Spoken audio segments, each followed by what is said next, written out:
Resonance ওয়ার্ল্ডের YouTube চ্যানেলে সমস্ত ছাত্রছাত্রীকে আবার স্বাগত জানাই। আজকে আমি অ্যালকোহল প্রস্তুতির একটি গুরুত্বপূর্ণ রিয়াকশন অক্সিমার্কিউরেশন ডিমার্কিউরেশন বা ইন শর্ট ওএমডিএম এই রিয়াকশনটা সম্পর্কে একটু আলোচনা করব উইথ মেকানিজম। এটা একটা গুরুত্বপূর্ণ রিয়াকশন। অ্যালকোহল প্রস্তুতির রিয়াকশন বলা যেতে পারে বা অ্যালকিনের একটা স্পেশাল টাইপ অফ রিয়াকশন বলা যেতে পারে।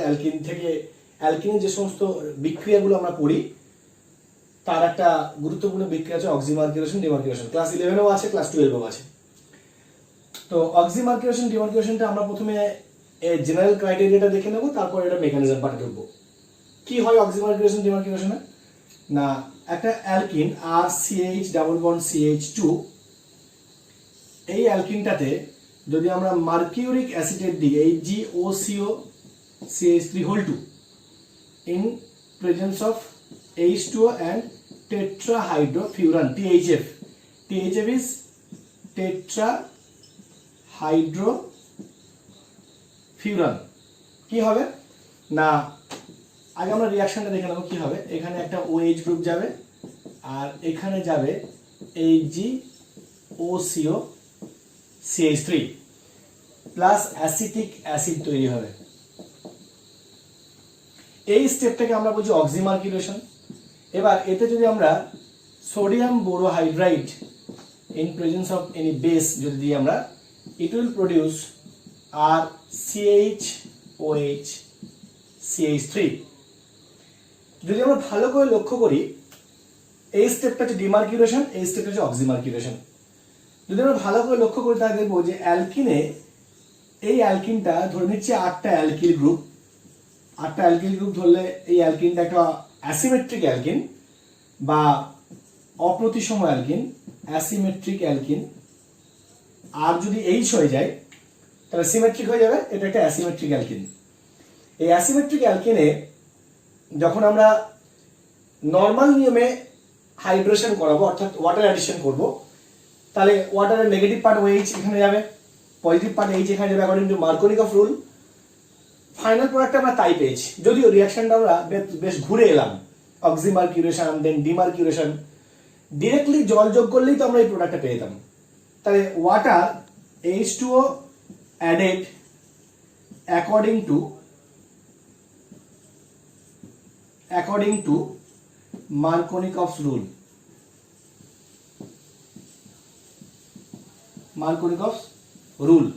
এখন প্রশ্ন, এই রিঅ্যাকশনটা তাহলে বিশেষত্ব কি? যেখানে আমরা অ্যালকিনে ডিরেক্ট জলযুক্ত করে এই যৌগটা পেতে পারতাম, সেক্ষেত্রে আমরা আবার এত ঘুরে এসে এই যৌগটা পাচ্ছি কেন, তৈরি করতে চাইছি কেন?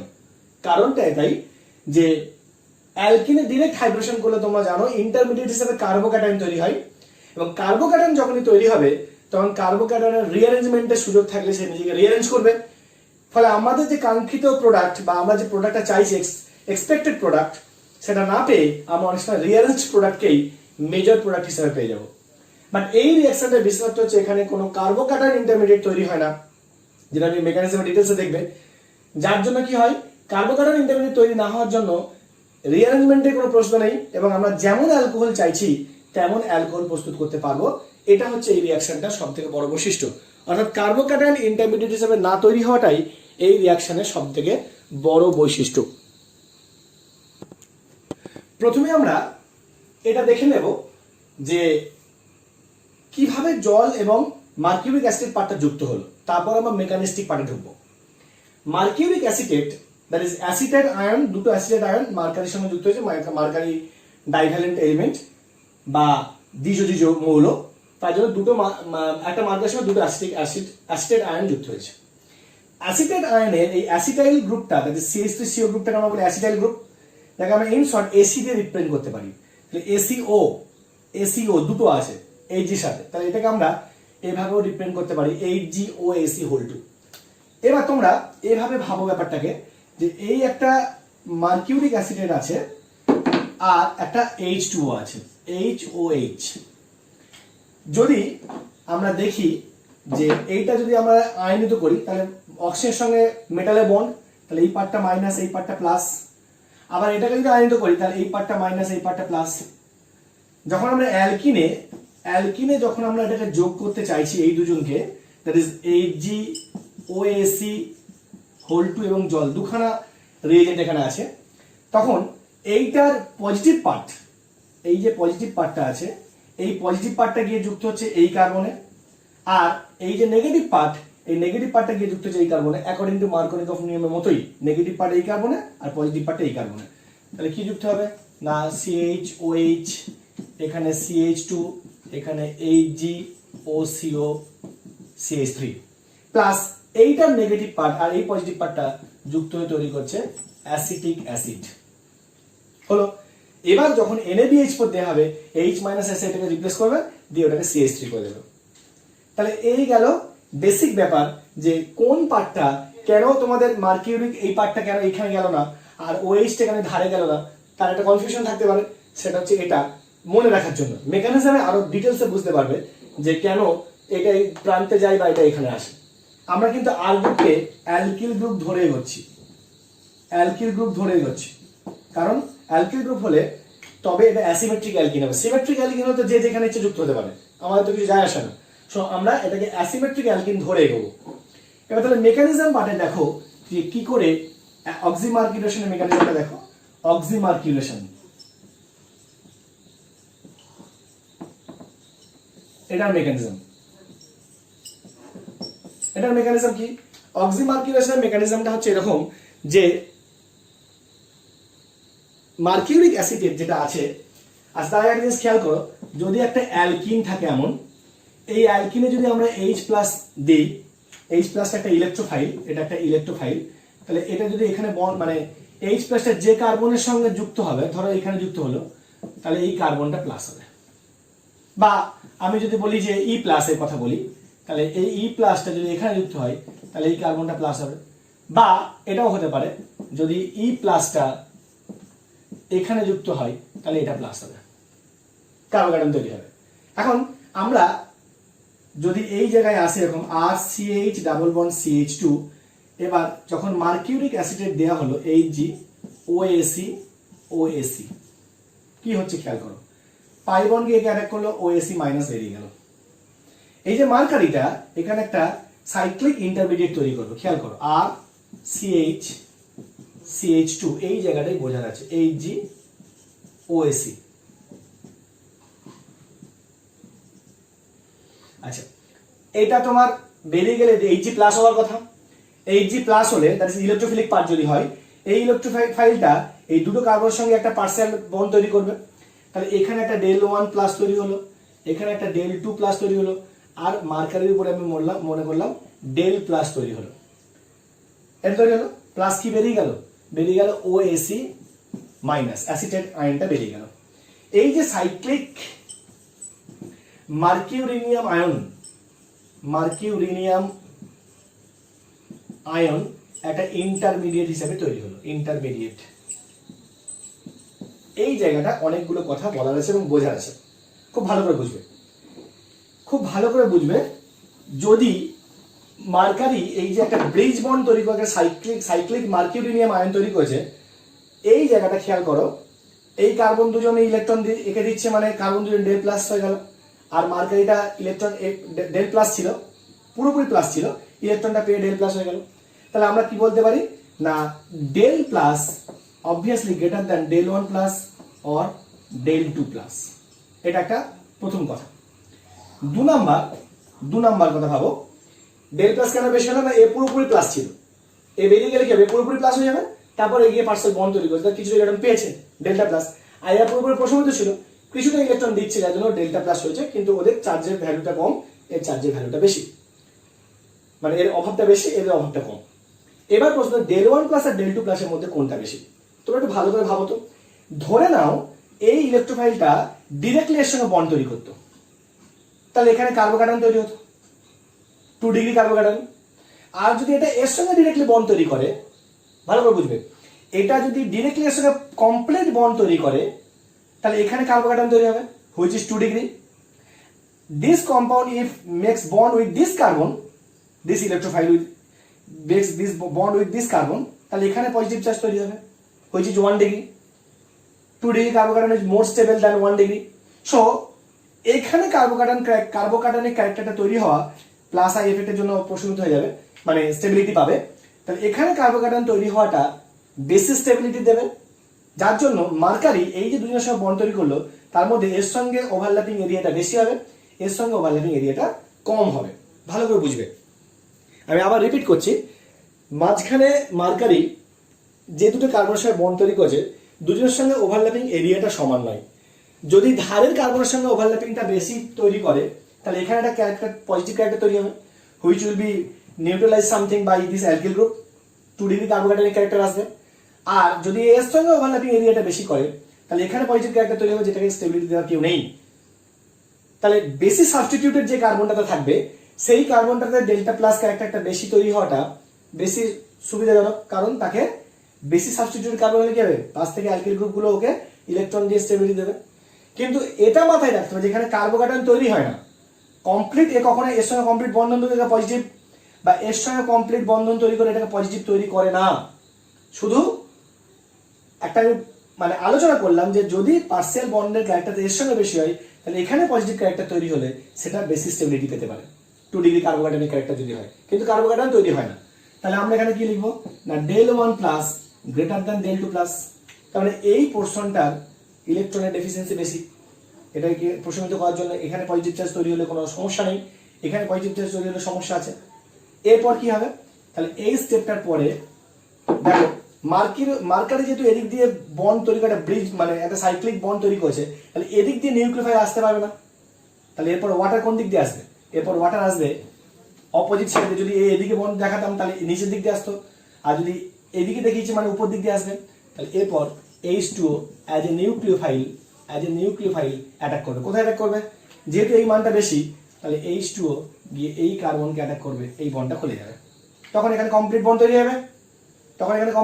হবে, এই যে অ্যাডিশনটা হলো, দেখো এদিকে ছিল বলে H2 অপোজিট সাইড দিয়ে এসেছে, প্লেনের উল্টো দিক দিয়ে এসেছে, সো এটাকে আমরা বলবো কি anti addition. This is anti addition, syn addition নয় কিন্তু অ্যান্টি অ্যাডিশন। H2 অ্যাডিশন হলে কি হবে, কি তৈরি হবে দেখো, আর CHOH2 plus CH2 HgOCO CH3, এখান থেকে H প্লাস বাদ যাবে, নিয়ে নিল, so it will produce R CHOH CH2 HgOCO CH3। তাহলে মেকানিজম বোঝা গেল, ওয়াটার কেন মাঝখানে গেল আর Hg পার্টটা কেন ধারে যুক্ত হলো সেটা বুঝতে পারলে। মোর সাবস্টিটিউটেড মানে অ্যালকিন মার্কোনিকোভের নিয়মে যেমন হওয়া উচিত, অর্থাৎ মোর সাবস্টিটিউটেড কার্বনে ওয়াটারটা নিউক্লিওফিলিক অ্যাটাক করবে, লেস সাবস্টিটিউটেড কার্বনে মার্কিউরিক অ্যাসিডের এই পার্টটা যুক্ত হবে, এটা বুঝে নিতে হবে ভালো করে। তাহলে এই আমরা অক্সিমার্কিউরেশন হয়ে গেল। এবার ডিমার্কিউরেশন কি হবে, অ্যান্টি অ্যাডিশন কেন হলো বুঝতে পেরেছো, অ্যান্টি অ্যাডিশন কারণ মার্কারি যে দিক দিয়ে যুক্ত হয়েছিল ওয়াটার তার উল্টো দিক দিয়ে যুক্ত হয়েছে, প্লেন উল্টো দিক দিয়ে, সো অ্যান্টি অ্যাডিশন। এরপর আমরা কি বলবো না ডিমার্কিউরেশনের মেকানিজমটা কি হবে, ডিমার্কিউরেশনের মেকানিজমে কিছু নেই, ডিমার্কিউরেশন আমরা কি দিচ্ছি NaBH4 NaOH প্লাস, তাহলে এখানে যখন আমরা NaBH4 দেব Na প্লাস BH4 মাইনাস, সেটা একটু মুছে দিই, এই পোর্শনটা একটু মুছে দিই, BH4 মাইনাস BH4 মাইনাস, এখান থেকে এটা তোমরা জানো যে এই সমস্ত রিঅ্যাকশনগুলোতে কি হয় না H মাইনাস হাইড্রাইড আয়ন আসে, তাহলে এখান থেকে এসে অ্যাটাক করবে, একে বের করে দেবে, so it will produce R CHOH CH3 plus এর সাথে মার্কারি তৈরি হবে প্লাস CH3C ডবল মাইনাস তৈরি হয়ে যাবে, যেহেতু আমরা এখানে OH minus NaBH4 plus OH minus নিয়েছি, তাহলে এই কম্পাউন্ড তৈরি হলো। তাহলে এই রিঅ্যাকশনটার ফিচার্স গুলো কি কি, ইম্পর্টেন্ট ফিচার্স গুলো কি কি, নাম্বার 1 নো কার্বোক্যাটায়ন ইন্টারমিডিয়েট,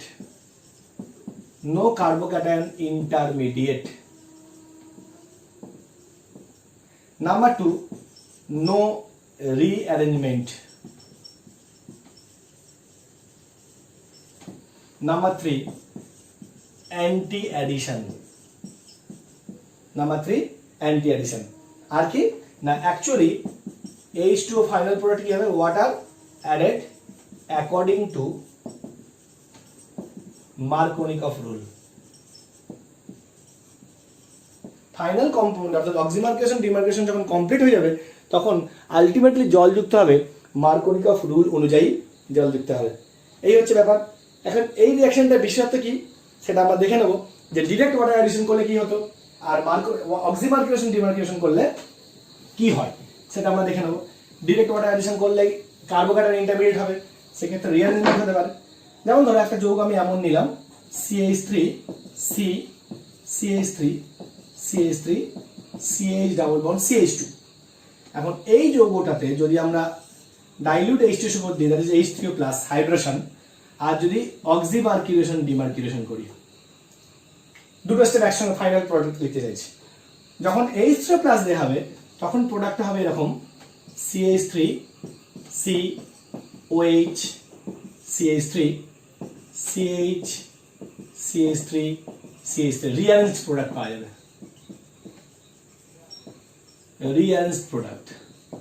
কিন্তু যখন আমরা OMDM করব তখন কিন্তু কোনো রিঅ্যারেঞ্জমেন্ট হবে না, আমরা যেমন প্রোডাক্ট চাইছি তেমন প্রোডাক্ট পাবো। এখানে OH যুক্ত হবে আর এখানে H যুক্ত হবে। দেখো এই অ্যালকিন পার্টটার মধ্যে এইখানে হাইড্রোজেন কম, এখানে হাইড্রোজেন বেশি।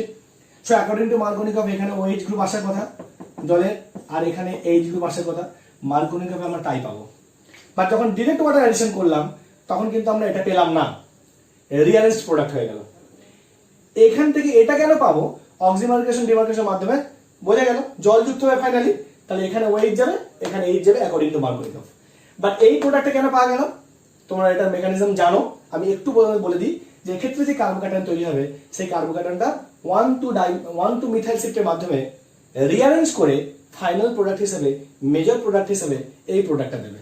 কি করে হবে দেখো, যদি আমরা এটাকে একটু দেখাই মেকানিজমটা, তাহলে কি আমরা দাঁড়াবে দেখো। কেন এমন প্রোডাক্ট পাওয়া গেল? তোমরা কার্বোক্যাটায়নের রিঅ্যারেঞ্জমেন্ট জানো, তাহলে এখানে তোমার দেওয়া হয়েছে H প্লাস, পাই বন্ড গিয়ে H প্লাস কে অ্যাটাক করলো, কি তৈরি যাবে CH3 C CH3 CH3 CH CH3 plus 2 degree carbocation. 2 degree carbocation নিজেকে স্টেবিলিটি বাড়ানোর জন্য 1,2 মিথাইল শিফট করলো, 1,2 ME শিফট। এটাকে 1,2 কেন বলা হয়? মানে ইউপ্যাক নিয়মের নাম্বারিং এ 1,2 তো হবে না, 2,3 হতে পারতো। বাট 1,2 কেন বলা হয় না, যে কার্বন থেকে শিফটিংটা অরিজিনেট করবে শুরু হবে সেই কার্বনটাকে 1 ধরা হবে। যদি ঠিক তার পাশের কার্বনে যায় তাহলে 1,2, যদি তার পাশের কার্বনে যায় তাহলে 1,3 1,4 এভাবে। সুতরাং সবসময় আমরা বলবো 1,2 মিথাইল শিফট। মিথাইল শিফট হয়ে কি হবে? মিথাইল শিফট হয়ে ইট উইল প্রডিউস, সরি এখানে তোমার একটা CH3 আছে, একজন চলে গেল, এটা প্লাস হয়ে গেল, CH এখানে CH3 চলে এলো, এখানে CH3। দেখো এটা 3 ডিগ্রি কার্বোক্যাটায়ন হয়ে গেল। 2 degree carbocation now convert into 3 degree carbocation which is more stable. You know that. Now H2O will attack here, and after H plus elimination, that is deprotonation, we will get this compound CH3COH CH2 CH3 CH CH3 CH2 CH3। তাহলে এই প্রোডাক্টটা পেয়ে গেলাম। তাহলে এটা হচ্ছে rearrangement হলো, but অক্সিমার্কুলেশন ডিমার্কুলেশনে কোনো রিঅ্যারেঞ্জমেন্ট হয়নি। যেমন ধরো আরেকটা আমি কম্পাউন্ড নিলাম তোমাদের জন্য, ধরো আমরা এরকম একটা কম্পাউন্ড নিলাম, এখানে একটা মিথাইল গ্রুপ আছে। তাহলে এই কম্পাউন্ডে যদি আমরা OMDM করি অ্যাকর্ডিং টু মার্কোনিকফ, এই কার্বনে হাইড্রোজেন, এই কার্বনটাতে হাইড্রোজেন একটাও নেই, আর এই কার্বনে হাইড্রোজেন একটা আছে, এখানে হাইড্রোজেন একটাও নেই, সো এখানে হাইড্রোজেন লেস আছে। তাহলে OMDM করলে কি হবে না, OMDM করলে এখানে যেখানে মিথাইল গ্রুপ আছে এখানেই একটা OH যুক্ত হবে, এখানে H যুক্ত হবে, আমরা এই প্রোডাক্টটা পাবো। যদি আমরা ধরো এরকম একটা যৌগ নিলাম, এটা আমাদের লাস্ট এক্সাম্পল, ধরো আমরা এরকম একটা যৌগ নিলাম, এই যৌগটাতে দুটো বিক্রিয়া করালাম, একটা হচ্ছে H3O প্লাস আর একটা হচ্ছে OMDM। যখন H3O প্লাস দেব তখন কিন্তু আমরা প্রোডাক্ট হিসাবে রিঅ্যারেঞ্জড প্রোডাক্ট পাবো, কিন্তু যখন আমরা OMDM দেব তখন কোনো রিঅ্যারেঞ্জমেন্ট হবে না, একটাই প্রোডাক্ট আমরা পাবো ফাইনাল প্রোডাক্ট, সেটা হচ্ছে আমাদের নর্মাল প্রোডাক্ট। তাহলে দেখো কি হবে, এখানে কি হবে তোমরা দেখতে পাবে। যখন আমরা নর্মাল হাইড্রেশন করব তখন আমরা যে কম্পাউন্ডটা পাবো, আচ্ছা ঠিক আছে, যদি আমরা কম্পাউন্ডে এরকম পাবো, একটা মিথাইল গ্রুপ, একটা OH, বাট যখন আমরা ওএমডিএম করব তখন কিন্তু আমরা কোনো রিয়ারেঞ্জ প্রোডাক্ট পাবো না। এখানে এই কার্বনে দুটো হাইড্রোজেন, এই কার্বনে একটা হাইড্রোজেন, এখানে 1H, এখানে 2H, অর্থাৎ যেখানে হাইড্রোজেন কম সেখানে OH গ্রুপে যাবে, এখানে OH যাবে আর এখানে H যাবে, আমরা এই প্রোডাক্টটা পাবো। জাস্ট জলযুক্ত হলে দেখো এখানে OH যাবে, এখানে H যাবে, তাহলে আমরা এই প্রোডাক্টটা পাবো,